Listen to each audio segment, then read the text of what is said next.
जुड़े 10 मिथ और वास्तविकताएं। कैंसर से जुड़े 10 मिथ और वास्तविकताएं। आज के इस वैज्ञानिक और इंटरनेट के दौर में भी कैंसर को लेकर कई भ्रांतियां प्रचलित हैं। कई मिथ लोगों के जेहन में इतने गहरे समा गए हैं कि वे उन्हें हकीकत मान बैठे हैं, लेकिन इनमें कोई वैज्ञानिक आधार नहीं होता और ऐसे में उनके बारे में सही जानकारी ही रोग से आपका बचाव कर सकती है। कैंसर को लेकर दुनिया जहां की जानकारी मौजूद है, आप इंटरनेट अथवा किसी अन्य माध्यम पर जाकर उनका लाभ उठा सकते हैं। हालांकि इनमें से कुछ आपको गलत दिशा में भी लेकर जा सकती हैं। हो सकता है कि कुछ जानकारियां आधी अधूरी हों और आपको उनसे लाभ होने के स्थान पर नुकसान हो जाए। इसके साथ ही इंटरनेट या किसी अन्य स्रोत से मिली जानकारी को एक बार अपने डॉक्टर से साथ जरूर साझा करें और साथ ही जानने का प्रयास करें कि वह जानकारी कितनी सही और उपयोगी है। आइए जानते हैं कैंसर की ऐसे ही 10 मिथ और उनसे जुड़ी वास्तविकता। कैंसर संक्रामक रोग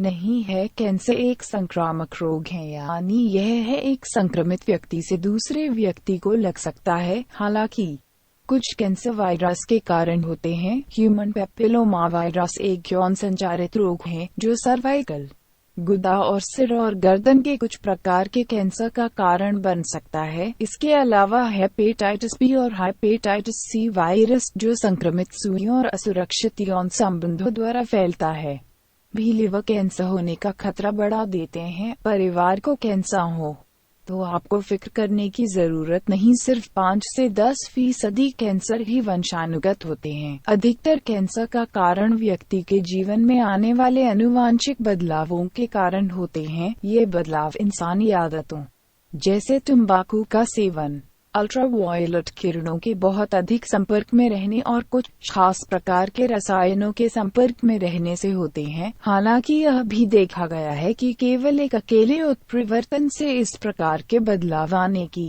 गुंजाइश काफी कम होती है। इसी कारण अधिक उम्र के लोगों में कैंसर अधिक देखा जाता है। उनके संपूर्ण जीवन काल में कई प्रकार के बदलाव आ चुके होते हैं। कैंसर का पारिवारिक इतिहास होने पर आपको कैंसर जरूर होगा।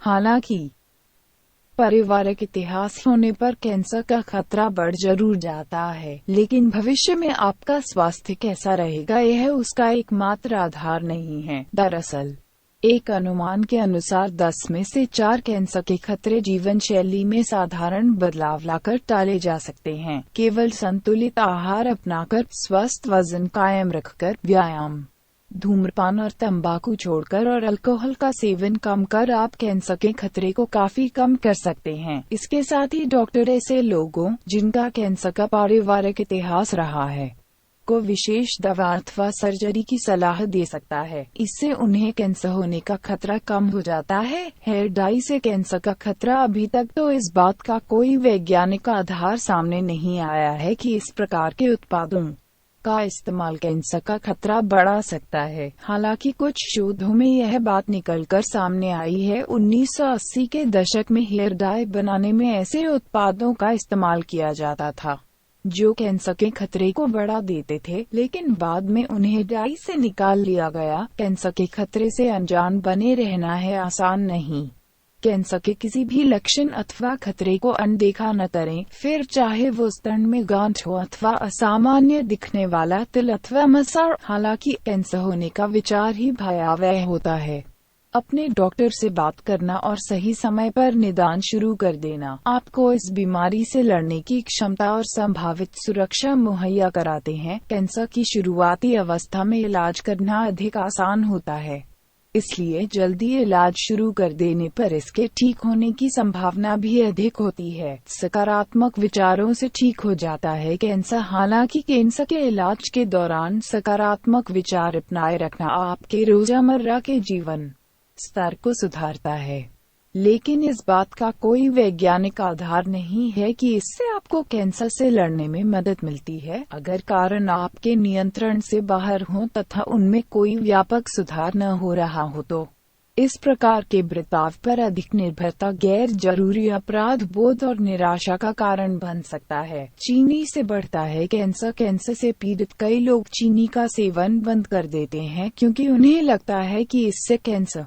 के फैलने की गति थम जाएगी। हालांकि अभी तक इस बात का कोई वैज्ञानिक आधार नहीं मिला है कि चीनी का अधिक सेवन करने से कैंसर तेजी से फैलता है। ऐसे ही जैसे चीनी का अधिक सेवन करने से कैंसर कोशिकाएं अधिक तेजी से नहीं फैलती, वैसे ही अगर आप चीनी का सेवन बिल्कुल ही बंद कर दें तो इन कोशिकाओं के फैलने की गति भी नहीं थम जाती। और हाँ, इसका अर्थ यह कतई नहीं कि आप अधिक शर्करा युक्त आहार का सेवन करें। चीनी के जरिए अधिक कैलोरी का सेवन करने से आपका वजन बढ़ सकता है और आपको डायबिटीज हो सकती है। ये दोनों ही कारण कैंसर के साथ साथ अन्य बीमारियों के भी कारण हो सकते हैं। कैंसर का निदान ले लेता है जान। कैंसर का अर्थ कतई सजा मौत नहीं है। कैंसर के लक्षणों को अगर शुरुआत अवस्था में पहचान लिया जाए तो इलाज के जरिए अधिकतर कैंसर पर विजय प्राप्त की जा सकती है। वास्तविकता यह है कि शुरुआती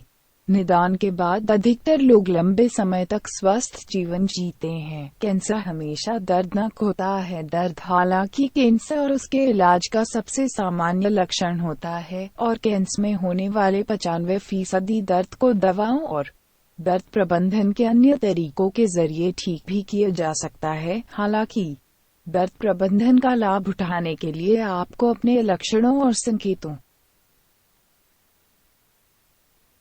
के बारे में डॉक्टर से खुलकर बात करनी चाहिए। एक उम्र के बाद नहीं हो सकता कैंसर का इलाज, ऐसा नहीं है। कैंसर के इलाज की कोई आयु सीमा नहीं है। कैंसर के मरीजों का इलाज कैसे होगा यह उनकी उम्र पर नहीं बल्कि उनकी परिस्थिति पर निर्भर करता है। कई उम्रदराज लोग भी कैंसर के इलाज पर नौजवानों जैसी ही प्रतिक्रिया करते हैं। हालांकि कुछ अन्य स्वास्थ्य समस्याएं कुछ बुजुर्गों की शारीरिक क्षमताओं को सीमित कर सकती हैं, जिस कारण उनके साथ किसी विशेष प्रकार की इलाज पद्धति नहीं अपनाई जा सकती। तो अधिक उम्र के मरीजों को भी इस बात की सलाह दी जाती है कि वे डॉक्टर से बात करें और जानने का प्रयास करें कि आखिर उनकी उम्र के मुताबिक किस प्रकार का इलाज उनके लिए मुफीद रहेगा। सी मोएट FILE:/